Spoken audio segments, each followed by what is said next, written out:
Hi, welcome to Driving TV and I hope you are well. On my last video, I talked about be ready for unexpected on the road. And on that video, I had a viewer, or I should say a learner, who made a comment and also made a request for me to help on the subject. What they said is that she said, "Thank you for extraordinary videos. I got a serious fall for awareness and planning. Can you please tell me how I can improve on that? Also, I got too nervous during the test." So that's the comment made by the learner on the video. So I thought if I could make a video and help on this subject, hopefully it will help the learner who made the comment as well as whoever is watching should help also. So let's start the lesson. So as you saw the comment she made, so what she's saying on the comment is that she failed her driving test for awareness and planning. So let's talk about what is awareness and planning. On my last video, this is exactly what I talked about. This is exactly what I tried to explain, is that read the road well ahead and always be ready for unexpected, which comes under awareness and planning. What you are doing is you are being aware of what's happening around and you are always planning and be ready for unexpected. This is exactly what I tried to explain on that video. So just briefly again in more details, what is awareness and planning? Awareness and planning is all about reading the road, look ahead and always be ready what is happening, always guess what could happen, always anticipate. Because don't forget, you're not the only one on the road. You have many different road users on the road and you are one of them. And when you are driving, you are dealing with many different road users. Your job is to always read and see what's happening on the road so you are ready always what could happen. Because it's not about it happened, what could happen. You are always ready if it does happen. So basically you have many different vehicle drivers. You have cars, vans, bus, coach, trucks, cyclists. You have all those road users who's on the road. Then you have the pedestrians. People will be walking. They will be crossing the road all of a sudden. There could be somebody standing. Are they going to cross? You should be thinking, are they going to cross? There could be a pedestrian walking with a child but not holding hands. What could happen? There could be a person walking with a dog but there is no lead with the dog. What could happen? Somebody standing to cross. Are they going to cross front of you? Did you see that person standing? Lots of parked cars. What could happen? Door could open. If somebody just coming up from a car, you could see the person coming out. What could happen now? You saw the person coming out. What could also happen? There could be a child just come run out of the car. There could be an animal come out of the car. It could be a dog just coming out as soon as the door opens. Because normally, as soon as you open a door, what could happen? There could be a child just coming out without knowing there is another car coming around. There could be a dog just come front of you from that car. So as you're passing parked cars, what should you be thinking? Think of, as you are driving, look through the window and see if there is somebody sitting in the car, and if there is, what could happen? They could just open the door suddenly. Sometimes people open the door without looking at the blind spot. They got no clue who's actually coming. There could be you coming and they open the door without knowing you're there. You see, it's their fault for opening the door in front of you, but that's not the point. The point is, did you recognize that?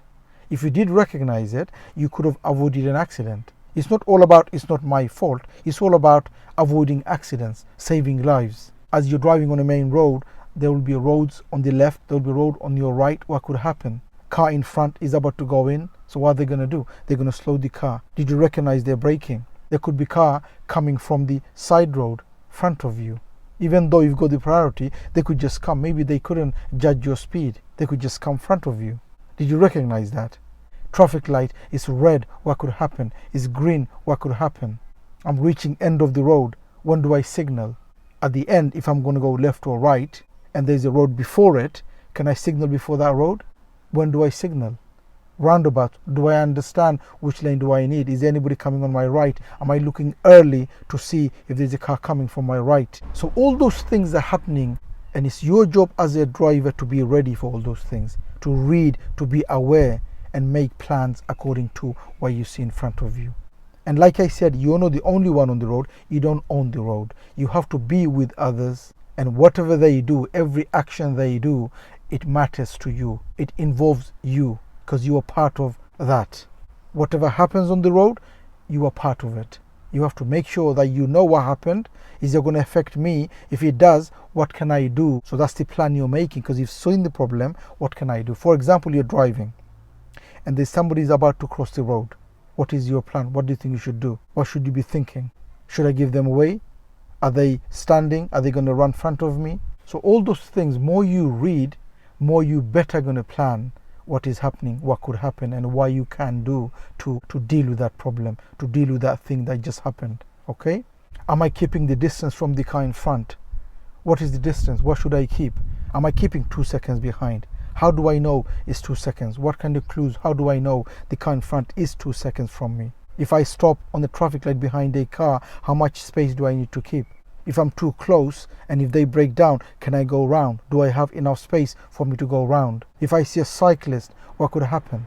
Am I giving them enough space for me to go round the cyclist? If the cyclist looks over their right, what could that mean? Because many times cyclists, they look over their shoulder, the right shoulder, to just before they need to turn right. So when they look, what does that mean? It means maybe they want to turn right. Did I recognize that? Did I read that? Because if I don't, and as I'm trying to go around and they just come front of me, what's going to happen? Because cyclists, it doesn't matter what we say about the cyclists, they're vulnerable, they do many silly things, but they have the right to be on the road as much as you do. They are allowed to be on the road and they are on the road. It's not like they're breaking the rule or they're doing anything illegal. They have the right to be on the road as much as you do. The question is, as you are dealing with them, are you thinking about them? Are you giving them enough space before you're going round? That's the question. It's not about why should they be on the road. They're too slow. They don't know what to do. They don't maintain the rules, and all those things you could come up, all those excuses you could come up. But the reality is they are on the road. They have the right to be on the road, and you have to think about them. Remember, when we think of cyclists, we think they're aliens or something. Remember, you are human just like them. Today you are a driver. Tomorrow you're going to be a cyclist. Another time you're going to be a pedestrian. Another time you're going to walk with a child, walk with a dog. So it's not like I am the driver and the rest is alien from another planet. You are everything you see on the road. One day you are a driver, another day you're going to be pedestrian, another day you're going to be walking with a dog, with a child, another day you're going to be doing cycling. So all those things, you are part of it. You are also doing what you see on the road.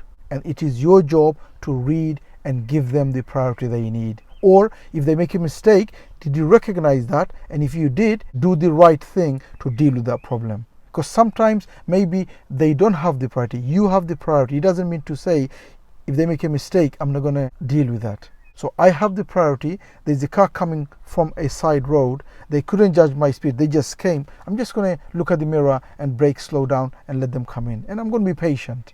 It's no good horning them, making them angry just because they made a mistake. Just let them go. It's a matter of few seconds. Once they've gone, you just carry on going. The important thing is, did you see them? Did you recognize them? If you did you take the right action to deal with them? That is the important thing that you should be doing. It's not about, it's my priority, why should I stop? It doesn't matter even if you got the priority. People will make mistakes. People will come in front of you. Sometimes people's not going to be able to judge your speed, so they're going to come in front of you. When they do, did you recognize that? Did you deal with that properly? That's the important thing. Now let's talk about what is the best thing you can do to improve in that subject, because that's what the learner is asking on the comment, is that what can I do to improve that? Meaning improve on awareness and planning. What can I do? What kind of training I can do to improve on the subject? And I say one of the best thing you can do to train yourself to become better in awareness and planning is to do commentary driving.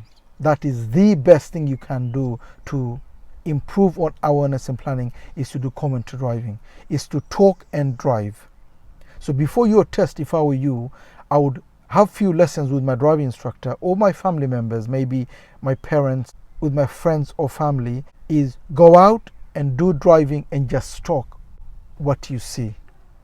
So as you're driving, just talk in every situation. What do you see? Just talk.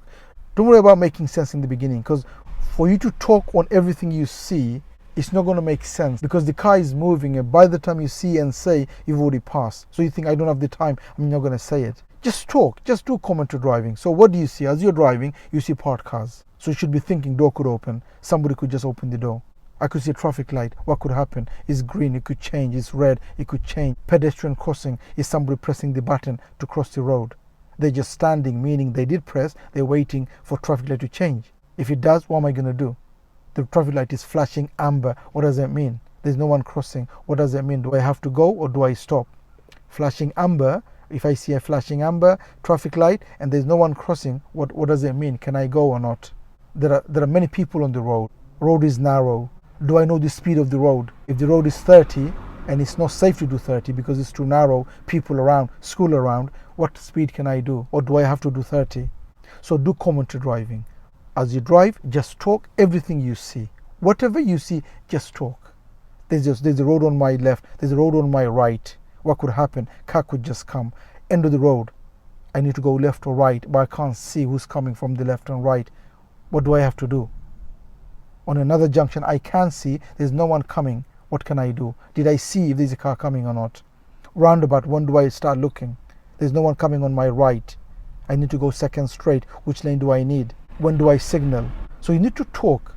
And like I said, one of the best things you could do to improve on awareness and planning is for you to do commentary driving. That is the best way you could improve in that subject. Not only are you going to pass your test, you'll also become a better driver after you pass your test. Remember, you could pass the test by luck. Maybe on the day, it's your luck and you passed. But then your awareness and planning is not that good. Are you going to be a good driver after you pass your test? You're not going to be a good driver, are you? You need to make sure that your awareness and planning is good, so that after you pass, you're a good driver. You didn't just pass by luck and now you're stuck, you're not a good driver. So you want to make sure that you have the training for awareness and planning so that you become a better driver, not just for you to pass the test, but also after you pass your test, you are driving safely for yourself and for others. So I hope this video helps and I hope it makes sense. And if you need extra help on learning to drive and to pass the driving test, don't forget to take the advantage of our online course, which gives everything a learner needs to learn to drive and to pass a driving test. It has more than 30 videos. It also covers awareness and planning on the course. If you haven't seen it already, I will leave a link on the description below for you to have a look. Have a look and see, and if you like it, you could always join the course. And if you like the video, please do make a comment. What do you think of the video? What is your thought on the video? And if you are new to the channel, don't forget to subscribe so don't miss any of my future videos, and hope to see you again on the next video. Bye for now.